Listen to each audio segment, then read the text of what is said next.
Hello everyone, welcome to Pharmarocks YouTube channel. Pharmarocks के YouTube educational channel में आपका स्वागत है। In today's video lecture we will solve multiple choice question test number 51 on topic drugs acting on a blood. Blood ऊपर जो अलग अलग drugs effect करते हैं like factor X inhibitors, anticoagulant drugs, उसके बारे में जो इंपॉर्टेंट मल्टीपल चॉइस क्वेश्चंस पूछे जाते हैं वो हम आज के वीडियो लेक्चर में डिस्कस करेंगे with proper solution and explanation for GPAT, NIPER, DIN, pharmacist exam. So now you can use our mobile application where you will find the study material for GPAT, NIPER, DIN, pharmacist exam in PDF as well as in a PPT formats. You will also get the rapid revision notes, subject wise notes on Pharmarox mobile application, Android application on a Google Play. Test series, we provide you 365 premium test in 365 days.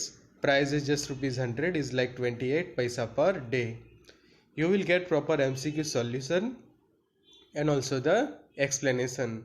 For more details, contact on 9016312020. You will get instant test result, proper result analysis and get your rank based on your performance. So facility available on Pharmarox app. Download the app Pharmarox Android app on Google Play.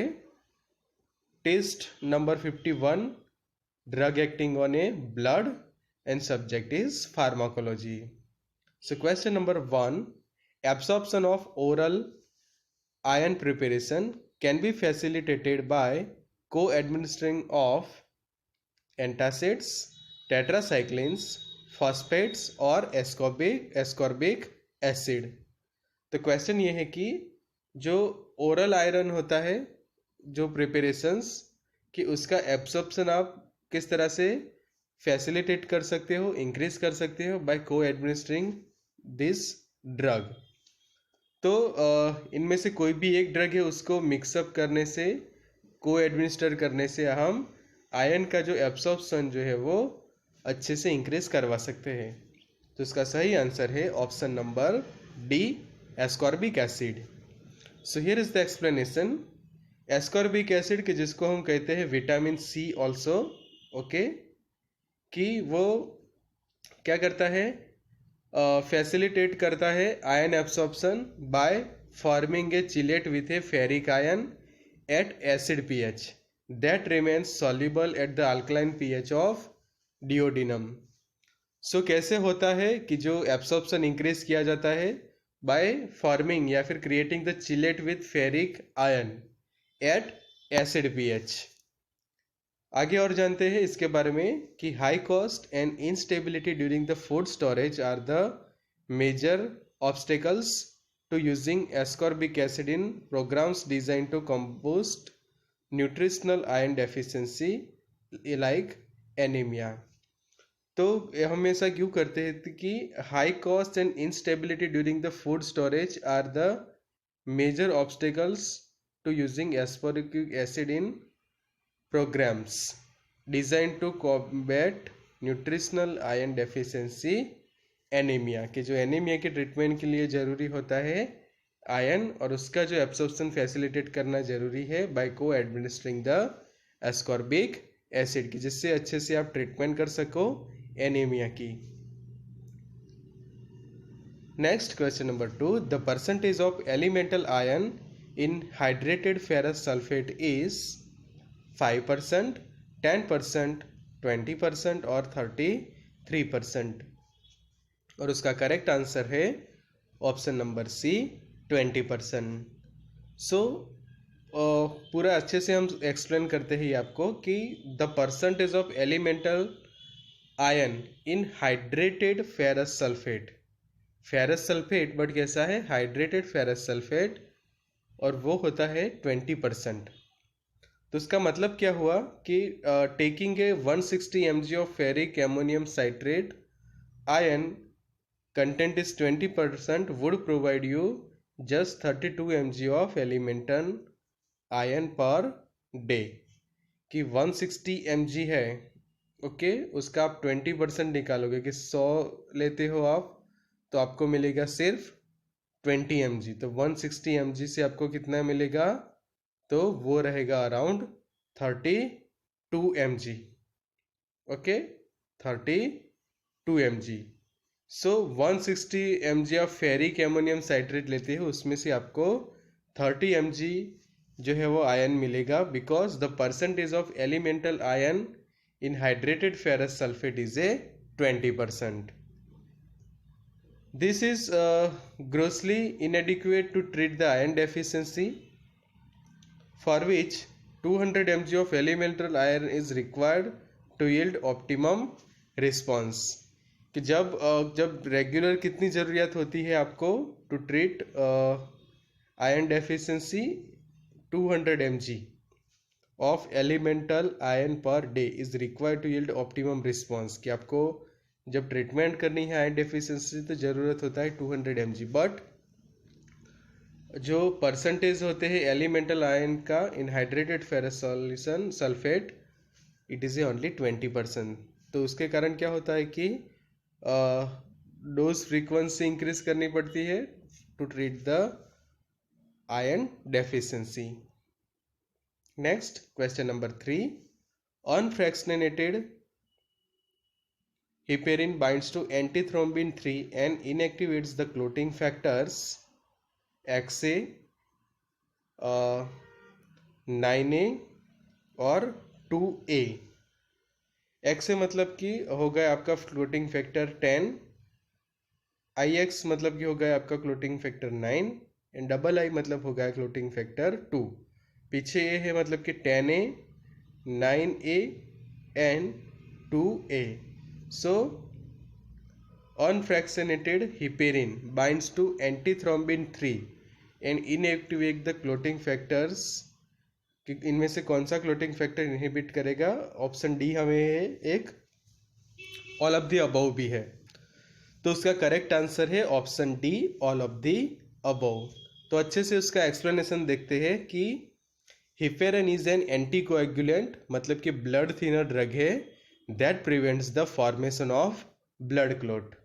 Okay, anticoagulant effect होती है blood thinner. Okay, मतलब कि क्या करता है? Prevent करता है blood clot होने का, कि जो ब्लड के क्लोट्स तैयार होके वो फिर क्या हो जाता है? थिक. तो थिक में से वो कन्वर्ट करता है ब्लड को थिन के अंदर, मतलब कि थिक होने से उसको प्रिवेंट करता है. ओके, थिक नहीं होने देता, but keep the blood thin. That prevent the formation of blood clot and it is called a anticoagulant drug. Heparin is used to treat and prevent the blood clots caused by certain medical conditions or medical procedures. It is also used before surgery to reduce the risk of blood clot. अब जब surgery होती है तो उस वक्त भी blood clot होने के चांसेस होते हैं, तो उस वक्त भी ये यूज़ किया जाता है ड्यूरिंग द सर्जरी. फिर अलग अलग मेडिकल कंडीशंस के कारण, प्रोसीजर्स के कारण जब ब्लड क्लॉट होने के चांसेस होते हैं तो उस वक्त भी उसको प्रिवेंट करने के लिए हिपेरिन जो है वो ड्रग यूज़ की जाती है. So unfractionated heparin act as an anticoagulant by catalyzing the inactivation of thrombin factor, जिसको हम 2A कहते हैं, फिर एक्टिवेटेड फैक्टर 10 कि जिसको हम फैक्टर XA भी कहते हैं या फिर 10A, and activated factor IX मतलब कि फैक्टर 9A बाय एंटीथ्रोम्बिन 3. सो ये तीनों फैक्टर्स को वो क्या करता है? Inactivate and helps in preventing the blood clotting. So इस तरह से वो काम करेगा अपना एंटीकोएगुलेंट एक्टिविटी का. आगे है हमारा नेक्स्ट क्वेश्चन नंबर 4. विटामिन के is indicated for the treatment of bleeding occurring in a patient of being treated with heparin, being treated with streptokinase, obstructive jaundice and peptic ulcer. So vitamin के indicated किया जाता है कौन से treatment के लिए? कि जब ब्लीडिंग होता है इन ए पेशेंट, कि जब कौन सी इनमें से कौन सी 4 कंडीशन में से कौन सी ऐसी कंडीशन के जिसके अंदर विटामिन के जो है वो पेशेंट के लिए रिकमेंड किया जाता है. तो उसका सही आंसर है ऑब्स्ट्रक्टिव जॉन्डिस के अंदर। तो उसका जानते हैं डिटेल में हम एक्सप्लेनेशन में कि all patient with obstructive jaundice should have prothrombin determination pre-form before operation. Prothrombin determination is necessary. As vitamin K therapy is inexpensive, it is probable that it will be used routinely in patient with obstructive jaundice both before and after the operation, even through no thrombin deficiency is found.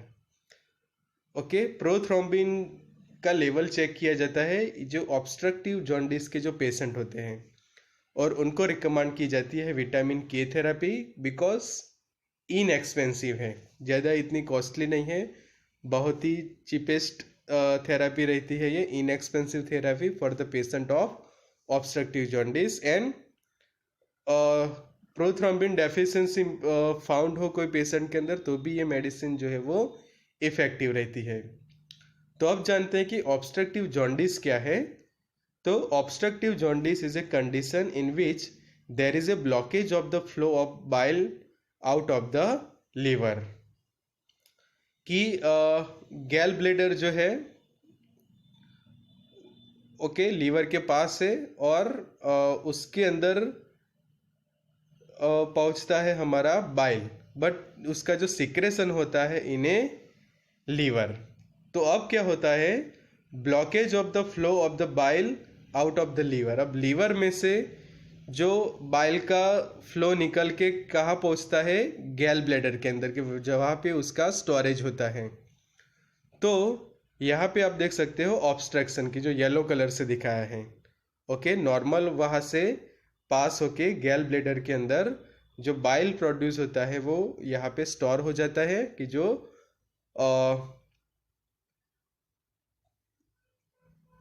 Green जैसे colour में यहाँ पे जो हमें दिखाया हुआ है वो जो आप देख सकते हो कि उसके अंदर जो हमारा बाइल स्टोरेज होता है और उसका सिक्रेशन होता है फ्रॉम द लीवर। तो लीवर में से वो सिक्रेट होके फिर ये जो आप देख सकते हो जो ऑब्स्ट्रक्शन किया हुआ भाग है वहाँ से फिर उसका फ्लो जो है वो आगे नहीं बढ़ेगा। तो ये जो कंडीशन है उसको कही जाती है ऑब्स्ट्रक्टिव जॉन्डिस। ओके, कि यहाँ पे पैंक्रियाज है, पैंक्रियाटिक डक्ट है, एम्पुला ऑफ वाटर, डिओडिनम है, कॉमन बाइल डक्ट है, and this is our stomach. और स्टमक के ऊपर है लीवर। लीवर के अंदर प्रोड्यूस होता है हमारा बाइल। ओके, और फिर वो वहाँ से जो है वो गैल ब्लैडर के अंदर स्टोर होता है। So symptoms of obstructive jaundice include the yellow eyes and skin, abdominal pain and fever. Any type of obstructions that blocks the flow of bile from the liver can cause obstructive jaundice. Okay, तो ये कहा जाता है कि bile produce तो होता है but गैल ब्लैडर की ओर पहुंचता नहीं है, तो ये कंडीशन को कहा जाता है ऑब्स्ट्रक्टिव जॉन्डिस। आगे सॉल्व करते हैं next question number 5। It is a synthetic pentasaccharide. It is an antithrombin 3 mediated selective inhibition of factor 10E। Fondaparinux, bis hydroxy coumarin, heparin and phylloquinone. तो फैक्टर एक्स से कह सकते हैं या फिर फैक्टर 10A। तो कौन सी ड्रग ऐसी है कि जो है सिंथेटिक पेंटासेकेराइड। डायरेक्टली क्लासिफिकेशन में से ही क्वेश्चन है कि synthetic pentasaccharide drug which is an antithrombin 3 mediated selective inhibition of factor X से, मतलब कि फैक्टर 10A। तो कौन सी ड्रग है वो, तो उसका सही आंसर है Fondaparinux. So here is the explanation of this drug. Fondaparinux is a synthetic anticoagulant based on the pentasaccharide sequence that make up the minimal antithrombin binding region of heparin, कि जिसको AT कहा जाता है, antithrombin.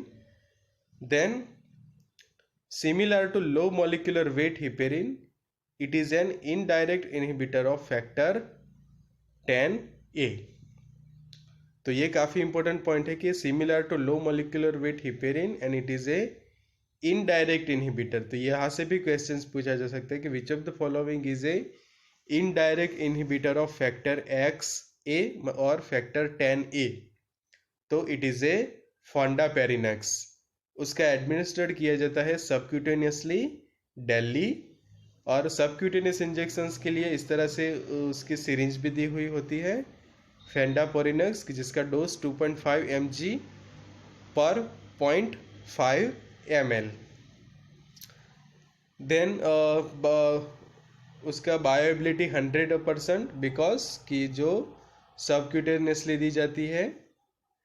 Then T1/2 मतलब कि उसकी half life है 17 to 21 hours. Excreted unchanged in the urine, lesser antiplatelet action and chances of thrombocytopenia is less. तो ये सब आपको जानकारी याद रखनी है regarding the fondaparinux sodium injection, जो उसका है marketed formulation and marketed and manufactured by doctor Reddy's laboratory. आगे सॉल्व करते हैं question number 6। Heparin inhibit the coagulation process by enhancing the activity of the endogenous inhibitor antithrombin by 1000x, 100x, 10x और 500x। कितना गुना activity जो है वो enhance होती है हिपेरिन की, तो वो है 1000x। कि heparin inhibit the coagulation process by enhancing the activity of endogenous inhibitor antithrombin by 1000x। तो उसका अच्छे से एक्सप्लेनेशन देखते हैं हम कि it inhibit the thrombin but antithrombin 3 also effectively inhibit the factor 11, 10 and 9। x से मतलब कि कहा जाता है 11, x मतलब कि 10 एंड ix मतलब कि होगा वो 9। कि रोमन के अंदर हम लिखते हैं x मतलब हो गया 10।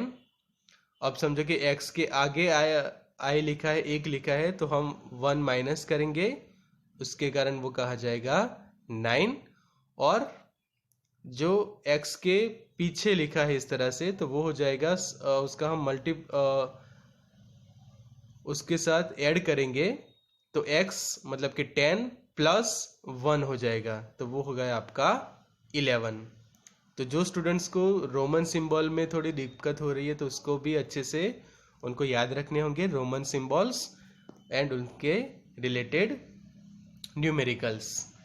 सो heparin work as a anticoagulant by enhancing the activity of 83 by 1000 fold. 80 मतलब एंटीथ्रोम्बिन 3, 1000 फोल्ड मतलब कि 1000 गुना वो एनहांस करती है।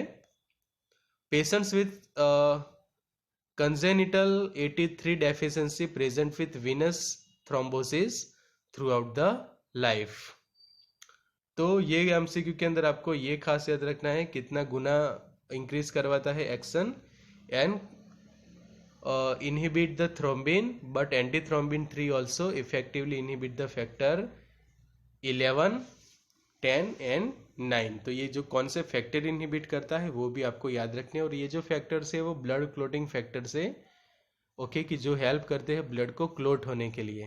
तो जो ब्लड क्लोटिंग के जो फैक्टर है उसको इनहिबिट करने से क्या हो जाता है, ब्लड जो है वो क्लोट नहीं होता। कि जब आपको जब कोई ज़रूरियात होती है कि कोई एक्सीडेंटली कोई पेशेंट को हेमरेज हुआ, तो उस वक्त उसका क्लोटिंग प्रिवेंट करना जरूर होता है।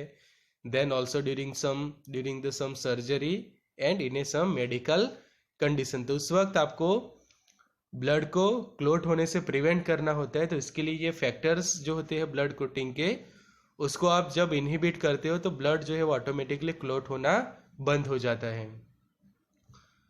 So question number 7, which is antifibrinolytic that is completely inhibit the activation of plasminogen to plasmin, tranexamic acid, streptokinase, anistreptase and retiplase। And the correct answer for this MCQ is option number first, tranexamic acid. तो direct question है कि anti फाइब्रिनोलाइटिक drug है कि जो completely inhibit करता है activation of plasminogen to plasmin. Okay, plasminogen में से जो प्लाज्मिन कन्वर्ट होता है उसको इनहिबिट करता है ट्रेनेक्सेमिक एसिड। तो अच्छे से उसका एक्सप्लेनेशन देखते हैं कि tranexamic acid is an antifibrinolytic that is completely inhibit the activation of plasminogen to plasmin. Tranexamic acid in 4.8% is antifibrinolytic oral rinse that facilitate the clot formation by inhibiting the activation of plasminogen to plasmin. के जो clot formation होता है उसके लिए जरूरी होता है plasminogen का प्लाज्मिन के अंदर कन्वर्ट होना। अब समझो कि ये प्रोसेस आप इनहिबिट करवा देते हो तो क्या होगा, आगे जो है वो क्लोट फॉर्मेशन जो है वो नहीं होगा, वो क्या हो जाएगा, इनहिबिट हो जाएगा। सो उसके लिए ये मैकेनिज्म पे मेडिसिन काम करती है। ट्रेनेक्सेमिक एसिड एंटीफाइब्रिनोलाइटिक ड्रग कहा जाता है उसको। And plasmin prevent the clotting process from initiating the fibrinolysis. तो ये पिन पॉइंट्स आपको खास याद रखने हैं कि जो इसमें से भी कोई PQRS पैटर्न का क्वेश्चन या फिर कोई और डायरेक्टली MCQ जो पूछा जा सकता है from this explanation. Next question number 8, antiplatelets basic steps. Okay, 4 हमें अलग अलग ऑप्शंस दिए हैं कि जो बेसिक स्टेप्स होते हैं एंटीप्लेटलेट्स ड्रग के। तो उसका सही आंसर क्या है, तो उसका सही आंसर है ऑप्शन नंबर फर्स्ट, कि जिसके अंदर क्या होता है, सबसे पहले प्रोथ्रोम्बिन एक्टिवेटर, फिर प्रोथ्रोम्बिन, उसके बाद thrombin, fibrinogen and then last में फाइब्रिनोजन में से फाइब्रिन बनता है। तो अच्छे से हम समझते हैं इन दिस फ्लो चार्ट कि प्रोथ्रोम्बिन सबसे पहले है हमारे पास यहाँ पे। ओके,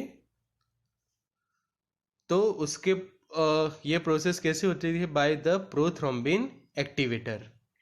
तो वो होगा आपका थ्रोम्बिन। अब फाइब्रिनोजन में से कन्वर्ट होता है fibrinogen monomer due to the thrombin. एक और भी है कि जो थ्रोम्बिन क्या होता करता है, activate the fibrin stabilising factor, कि जिसके कारण फिर लास्ट में क्या होता है, जो प्रोथ्रोम्बिन एक्टिवेटर है आपके पास उसमें से प्रोथ्रोम्बिन, फिर थ्रोम्बिन, फाइब्रिनोजन, ओके, और फाइब्रिनोजन में से फिर लास्ट में फाइब्रिन, एंड लास्ट में आपको मिलेंगे क्रॉस लिंक फाइब्रिन फाइबर्स। तो ये पूरी प्रोसेस आपको अच्छे से याद रखनी है। तो platelets activation increase expression of glycoprotein 2B, 3A, GP2B and 3A, also known as a integrin alpha 2B beta B3। तो ये आपको खास याद रखना है। यहाँ से भी मल्टीपल चॉइस क्वेश्चंस पूछा जा सकता है फ्रॉम दिस वन। आगे सॉल्व करते हैं question number 9। Parenteral anticoagulant drug is danaparoid, dicoumarol, ethyl biscoumacetate and phenindione. तो इसका करेक्ट आंसर है ऑप्शन नंबर फर्स्ट, डेनापेरॉइड। तो जो ये टाइप के क्वेश्चन सॉल्व करने के लिए आपको पता होना चाहिए पूरा एंटीकोएगुलेंट्स ड्रग का क्लासिफिकेशन। तो आगे देखते हैं हम ये क्लासिफिकेशन अच्छे से, कि सबसे पहले चेक करते हैं पेरेंट्रल एंटीकोएगुलेंट्स ड्रग। तो सबसे पहले है हिपेरिन, उसके बाद लो कोमोलेक्युलर वेट हिपेरिन, हिपेरिनॉइड्स कि जिसको हिपेरन सल्फेट कहा जाता है ऑल्सो, देन डेनापेरॉइड, लेपिरुडिन एंड एनक्रोइड। तो ये इतने एग्जाम्पल आपको याद रखने हैं हिपेरिन से लेकर एनक्रोइड तक, कि जो सब है पेरेंट्रली एक्टिव एंटीकोएगुलेंट ड्रग, कि जो पेरेंट्रली दी जाती है to the patient. Second class है कि जो है ओरल एंटीकोएगुलेंट्स, कि जिसके अंदर फर्स्ट है ये क्यूमेरिन डेरिवेटिव्स, कि जिसके अंदर 20 हाइड्रोक्सी क्यूमेरिन, की जो क्यूमेरिन डेरिवेटिव्स हैं। उसके बाद डाइक्यूमारॉल, वारफेरिन सोडियम, एसिनोक्यूमारॉल, एक्सेट्रा जो है वो क्यूमेरिन डेरिवेटिव, और ये सब है ओरल एक्टिव। देन नीक्यूमेलॉन, इथाइल बिस क्यूमासिटेट, कि जितने भी ये क्यूमेरिन के डेरिवेटिव्स ड्रग कही जाती है। और सेकंड है इंडेन डायन डेरिवेटिव, की जो है फेन इंडियन। तो ये जो मेडिसिन है वो है ओरल एंटी कोएगुलेंट। तो दोनों क्लास आपको याद रखने की, कौन सी पेरेंटरली एक्टिव है और कौन सी एक्टिव है ओरली। आगे सॉल्व करते हैं next question number 10। Recombinant tissue plasminogen activator RTPA drug is alteplase, urokinase, streptokinase और एप्सिलॉन अमाइनो कैप्रोइक एसिड। तो क्वेश्चन डायरेक्टली है कि recombinant tissue plasminogen activator drug आपको फाइंड आउट करनी है, और उसका करेक्ट आंसर है ऑप्शन नंबर फर्स्ट एल्टीप्लेस। तो पूरा अच्छे से एक्सप्लेनेशन देखते हैं कि TPA can be manufacture using the recombinant biotechnology techniques. TPA produced by such means are referred to as a recombinant, RT मतलब कि recombinant tissue plasminogen activator. Plasminogen activator तो है, बट RTPA, R मतलब कि recombinant, T मतलब कि tissue plasminogen activator. Specific RTPS includes the alteplase, reteplase and tenecteplase. तो ये तीनों जो ईप्लेस वाली जो जितनी भी ड्रग हैं, या फिर एप्लेस, ओके, EPLASE, ये जो है वो कॉमन रहेगा उनके स्पेलिंग्स के अंदर। तो ये जो ड्रग है वो है RTPS। ओके, RTPS के जो एग्जाम्पल पूछे जा सकते हैं अपकमिंग एग्जाम्स के अंदर, तो खास ये पॉइंट आपके रिकॉर्ड बुक के अंदर आपको अच्छे से नोट डाउन कर लेना है। आगे ये है कि they are use in clinical medicine to treat embolic और थ्रोम्बोटिक स्ट्रोक। सो ये जो एग्जाम्पल खास याद रख लो आप, रिकॉम्बिनेंट DNA टेक्निक से ये डिज़ाइन किए जाते हैं, कि जो बायोटेक्नोलॉजी की टेक्निक्स है। और ये भी पूछा जा सकता है कि which of the following plasminogen activator drugs develop by biotechnological techniques. तो उस वक्त भी आपको ये तीनों के एग्जाम्पल्स अच्छे से याद रखने हैं। एक और क्वेश्चन सॉल्व कर लेते हैं कि apixaban, edoxaban and fondaparinux and rivaroxaban are which inhibitor factor XA मतलब कि factor 10A, factor 2A, factor 11A और फैक्टर 6A। तो उसका सही आंसर है फैक्टर XA इनहिबिटर ड्रग और फैक्टर 10A। सो यहाँ पे आपको पूरा ये लिस्ट याद रखना है कि फैक्टर 10 है इनहिबिटर ड्रग्स या फिर फैक्टर XA इनहिबिटर, कि ज़्यादातर जो आप देख सकते हो कि पीछे जो बैन लगता है वो वाली ड्रग है, कि एपिक्साबेन, बेट्रिक्साबेन, एंडोक्साबेन एंड रिवारोक्साबेन, और सभी के अंदर ये X और A आप देख सकते हो स्पेलिंग के अंदर। मोस्टली ड्रग्स के अंदर आप स्पेलिंग के अंदर XA आपको मिल जाएगा। यहाँ पे भी आप देख सकते हो कि XA सिर्फ सेवा यसा के अंदर ही XA जो है वो स्पेलिंग में नहीं है, फिर ये एलिक्यूस के अंदर, बाकी सभी के अंदर आप स्पेलिंग के अंदर फाइंड आउट करोगे ये XNA, और उसी पर से आपको आइडेंटिफाई करना है that is a factor XA inhibitor drug. उनकी प्रॉपर्टीज क्या होती है, तो ओरल एडमिनिस्ट्रेट की जाती है, फिक्स डोज रेजिमेन से, rapid onset and offset of actions, so consistent dose dependent plasma level across a range of patients population. So काफ़ी इफेक्टिव ड्रग है कि जो फैक्टर 10A को इनहिबिट करती है, and the acting on blood, की जो ब्लड के क्लोटिंग के लिए एंटीकोएगुलेंट के तौर पे वो काम करती है। सो जिससे solve such more MCQ with proper solution and explanation in online test series available on PharmaRockSafe. Subscription charge is just ₹100, is like 28 paisa per day. Proper MCQ का सॉल्यूशन देखिए, एक्सप्लेनेशन देखिए, all India pre GPAT test series solve करिए on Pharmarox app. सभी के exams के लिए courses available है, GPAT, NIPER DI and pharmacist exam.